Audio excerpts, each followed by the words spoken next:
આગળનો પ્રશ્ન છે કે કૃષિ ઉપર ટેક્સ નાખવાની સત્તા ભારતની અંદર કોની પાસે છે? કૃષિ ઉપર ટેક્સ છે એ કોણ નાખી શકે? રાજ્ય સરકાર, કેન્દ્ર સરકાર, લોકલ ગવર્મેન્ટ એટલે કે ગ્રામ પંચાયતને, તાલુકા પંચાયતની, કે કેન્દ્ર અને રાજ્ય સરકાર બંને? શું જવાબ આવશે? ખ્યાલ છે? અત્યારે આપણે કૃષિની આવક ઉપર ટેક્સ નાખતા નથી, કોઈ પણ કૃષિની આવક ઉપર ટેક્સ નાખતા નથી, પરંતુ માની લો કે કૃષિ ઉપર ઇન્કમ ટેક્સ નાખવો હોય તો એ કોણ નાખી શકે? તો કૃષિ ઉપર જો ટેક્સ નાખવો હોય, કૃષિ ઉપર ટેક્સ નાખવો હોય તો એ સ્ટેટ ગવર્મેન્ટ, રાજ્ય સરકાર જે છે નાખી શકે, રાજ્ય સરકાર નાખી શકે. કેમ? કારણ કે કૃષિ જે છે ને એ રાજ્ય યાદીનો વિષય છે.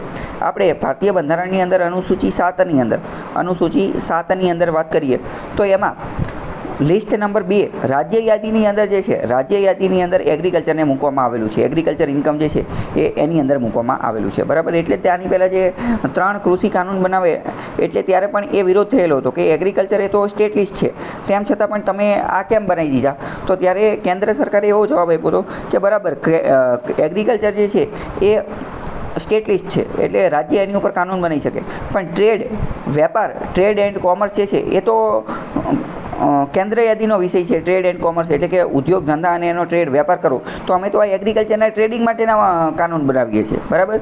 તો આવા બધા શબ્દોનો ખેલ ચાલતા હોય એટલે તો મેં તમને પહેલાં લેક્ચરમાં ચલાવેલું હતું કે શબ્દ, વર્ડ્સ, કીવર્ડ્સ જે છે એને મોસ્ટ આઈએમપી, એને સૌથી વધુ ધ્યાન આપવાનું છે. અત્યારે પણ કામ આવશે, નોકરીમાં ગયા પછી પણ કામ આવશે કે કીવર્ડનું શું મહત્ત્વ છે, બરાબર.